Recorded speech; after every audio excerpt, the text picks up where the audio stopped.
தர்மபுரி சட்டமன்ற தொகுதியில் தர்மபுரி இங்க நகராட்சிக்கு உட்பட்ட இந்த பகுதியில நம்ம நின்று கொண்டிருக்கும் இடம் பாத்தீங்கன்னா சனத்குமார் நதி ஓடக்கூடிய இடம். சனத்குமார் நதி என்ற ஒரு நதி ஓடக்கூடிய இடத்துலதான் நம்ம நின்றுட்டு இருக்கிறோம். ஆனா அங்க நதி எங்க அப்படின்னு தேடுற மாதிரி தான் இருக்கு. பாத்தீங்கன்னா நதினா கொஞ்சம் பெருசா இருக்கணும், அகலமா இருக்கணும், ஆழமா இருக்கணும். அதை சுத்தி வயல்வெளிகள் இருக்க வேண்டும், கரும்பு நெல் விவசாயம் அதெல்லாம் செழித்திருக்க வேண்டும். ஆனா எதுவுமே இங்க கிடையாது. ஏனென்றால் நதி என்பது இல்லை. எப்படி இல்லைன்னு பாத்தீங்கன்னா வத்தல் மலையிலேருந்து வரக்கூடிய மழை நீர் வெள்ள நீர் நிறைய ஓடி இந்த நதியில கலந்து இந்த நதி கடைசியா போய் பாத்தீங்கன்னா தென்பெண்ணை ஆற்றுடைய துணை நதியா போய் சேருது. அதுதான் இந்த சனத்குமார் நதியோட பிறப்பிடம். அது போய் முடிகிற இடம் பாத்தீங்கன்னா தென்பெண்ணை ஆறுல போய் கலக்குது. துணை ஆறாக தான் இது இருக்குது. அப்பேற்பட்ட ஒரு சிறப்பு வாய்ந்த நதி சனத்குமார் ஆறு, சனத்குமார் நதி. ஆனா இன்றைக்கு அது பாத்தீங்கன்னா ஒரு குட்டை அளவு கூட கிடையாது. அது எங்க இருக்குன்னு தேடக்கூடிய நிலைமையில தான் இருக்கும். கிட்டத்தட்ட நாங்க அதோட தொடர்ந்து அதை ஒரு 6 இடத்துல இன்னைக்கு நீங்களும் என்னோட தான் வந்துட்டு இருந்தீங்க, ஊடகங்களும் என்னோட தான் வந்துட்டு இருக்கிறீங்க.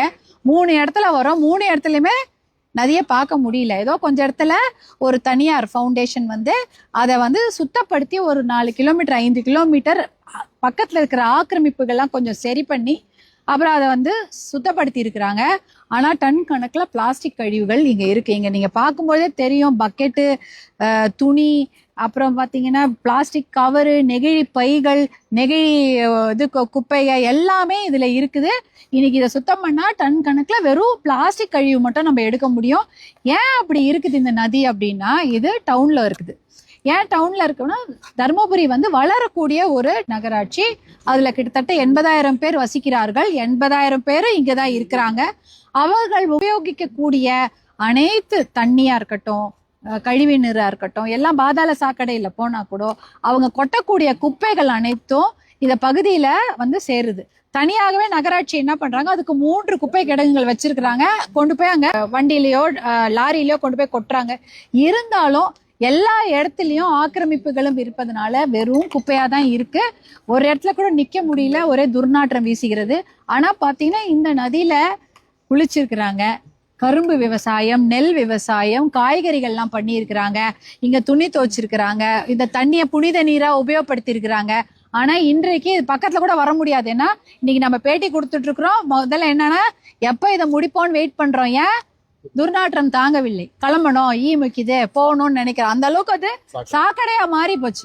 நதி என்பது சாக்கடையா மாறி போச்சு. இதுக்கு முக்கியமா இதை முதல்ல தூர்வாரி கிளீன் பண்ணி முதல்ல குப்பையை அகற்றணும், அப்புறம் தூர்வாரணும், கரைகளை அகலப்படுத்தி அந்த என்க்ரோச்மெண்ட் எல்லாம் ஆக்கிரமிப்பெல்லாம் சரி பண்ணி அகலப்படுத்தி கரையை பலப்படுத்தி பக்கத்துல நீங்க ஒரு மக்கள் நடமாடக்கூடிய அளவுக்கு இந்த பகுதியை செய்துட்டாலே இந்த சனத்குமார் நதி சுத்தமாயிடும். இதுக்கு கிட்டத்தட்ட ஒரு 46 கிலோமீட்டர் இது வருது.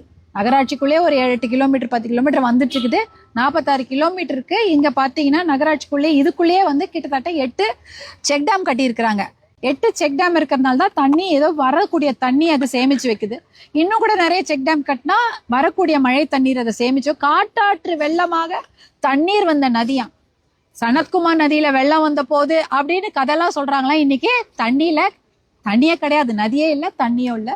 இதற்கு முக்கிய காரணம் கழிவுகளை சுத்தப்படுத்தணும். அது ஒரு சொல்யூஷன், அதுக்கு ஒரு தீர்வு. அடுத்து இதுல பாதாள சாக்கடையோ இல்ல அந்த கழிவு நீரை சுத்திகரிக்கப்படாமல் கலப்பது, அது ஒரு மிகப்பெரிய தவறு. அதற்காக நகராட்சியில இப்ப டிபார்ட்மெண்ட்ல என்ன பண்ணிட்டு இருக்காங்க, ஒரு கிட்டத்தட்ட 40% முடிவடைந்து விட்டது. சுத்திகரிப்பு நிலையம் கட்டிட்டு இருக்கிறாங்க. அது 2 வருஷமா நடந்துட்டு இருக்கு. இன்னும் 1 வருஷத்துக்குள்ள அது நிதி ஒதுக்கீடும் ஆயிடுச்சு. அந்த நிலையத்தை சீக்கிரமா கட்டிட்டாங்கன்னா இந்த கழிவு சாக்கடையை சுத்திகரிப்பு பண்ணி அதுக்கப்புறம் உள்ள தண்ணியில விடுவாங்க. அப்படி விட்டாங்கன்னா இன்னும் அந்த குப்பை கொஞ்சம் இல்ல அந்த கழிவு நீர் துர்நாற்றம் கொஞ்சம் குறையும். முதல்ல நம்ம இந்த நதியை கிளீன் பண்ணணும். 2வது அந்த உள்ள கலக்கிற குப்பைகளை தடுக்கணும். 3வது கலக்கக்கூடிய கழிவு நீரை சுத்தப்படுத்தி கலக்கணும். இது ஒரு 3 தீர்வு. இது 3த்தையும் அட் அ டைம் ஒன்றோடு ஒன்று சேர்ந்து செய்யணும். இதை முடிச்சப்புறம் தான் அது அப்படின்னு பண்ண முடியாது. அதற்கான திட்டங்களை தான் செய்திருக்கிறாங்க. அரசாங்கத்துல இப்ப இதுக்கு கொடுத்துருக்குறாங்க இதை கிளீன் பண்ணணும்னு. ஆனா அதுக்கு இன்னும் நிதி ஒதுக்கீடு செய்யப்படலை. திட்டங்களை கொடுத்துருக்குறாங்க. இப்போதைக்கு என்னன்னா அதுக்கு நிதி ஒதுக்கீடு செய்யப்படாதது ஒரு குறை. அப்போ எப்படி பண்றது அப்படின்றத பத்தி தான் நாங்க கலந்து ஆலோசிக்க இன்னைக்கு நகராட்சி நிர்வாகம், நீர்வளத்துறை எல்லாருமே வந்திருக்கிறாங்க. அரசு அதிகாரிகளும், என்ஜிஓக்கள், ஆதி ஃபவுண்டேஷன் போன்ற என்ஜிஓக்கள் இருக்கிறாங்க. அதே போல இங்க எல்லாருமே கட்சி பாகுபாடின்றி நாங்க அனைவரும் இங்க கூடியிருப்பது எதுக்குதான், தருமபுரி நகராட்சி இந்த டவுன் நல்லா சுத்தமா இருக்கணும், இந்த தண்ணி விவசாயத்துக்கும் பயன்படணும், மக்கள் பயன்பாட்டுக்கும் இந்த தண்ணி கிடைக்கணுன்றதுக்காக இன்னைக்கு நாங்க இதை ஆய்வு செய்ய வந்திருக்கிறோம். மேடம், கர்நாடக அரசு மேகதாட்டு இடத்துல அணை கட்டுவதற்காக இப்போ அளவீடு பண்ணி நடந்துட்டு இருக்கு. அதனால தமிழ்நாட்டின் வாழ்வாதாரம் கேள்விக்குறியா இருக்கு. அதை குறித்து இப்ப நீங்க என்ன கருத்து சொல்ல போறீங்க? அதே மாதிரி தமிழ்நாடு கவர்மெண்ட் என்ன அதுக்கு நடவடிக்கை எடுக்கணும்? அதாவது பாட்டாளி மக்கள் கட்சி சார்பாக விழிப்புணர்வு பயணத்தை தொடர்ந்து நாங்க மேற்கொண்டு வருகிறோம்.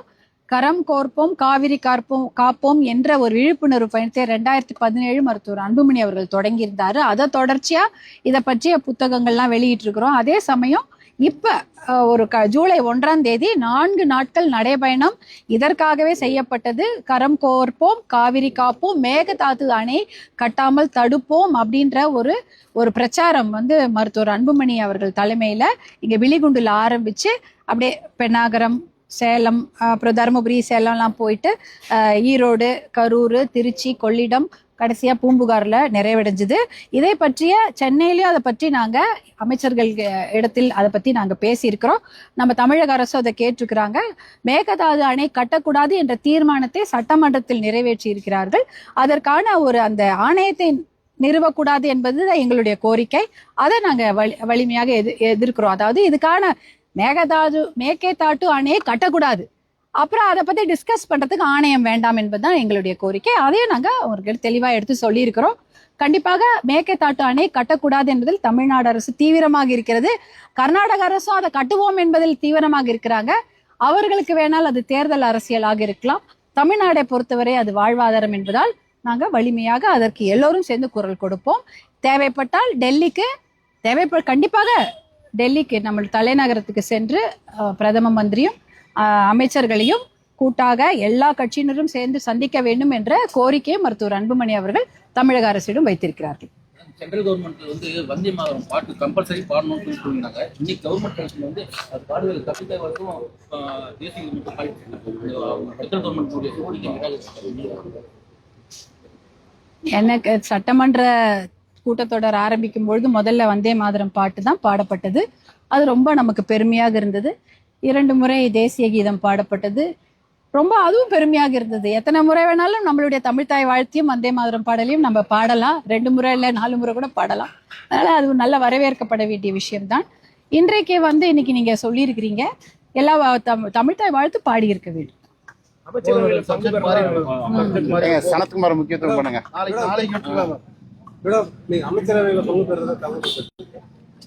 நம்ம சனத்குமார் நதியை கிளீன் அப் பண்ணணும் முதல்ல. அதற்கு உங்களுடைய ஆதரவெல்லாம் கண்டிப்பாக வேண்டும். இதை பத்தி நீங்க நிறைய இது பண்ணுங்க. ஏன்னா இன்னைக்கு அது ரொம்ப முக்கியமான விஷயம். இந்த விஷயம் அவங்களுக்கு போய் சேர்ந்துதான் அதுக்கு நிதி ஒதுக்கீடு செய்தார்கள் என்றால் நம்ம தருமபுரி தொகுதியில டவுன் கொஞ்சம் பயன்பெறும். அதனால அந்த விஷயம் முக்கியத்துவம் பெற வேண்டும் என்று நம்ம விரும்புகிறோம். நம்ம அனைவரும் அதுதான் விரும்புவோம்னு நினைக்கிறேன். நன்றி. அதெல்லாம் கண்டிப்பாக ஆக்கிரமிப்பு அரசு அலுவலகங்கள்ல அதை பத்தி ஒரு முடிவு எடுப்பாங்க. அதற்கு நாங்க எல்லாம் உறுதுணையாக இருந்து இந்த நதியை சுத்தம் பண்ணுவதில் முன்னுரிமை கொடுப்போம். நன்றி.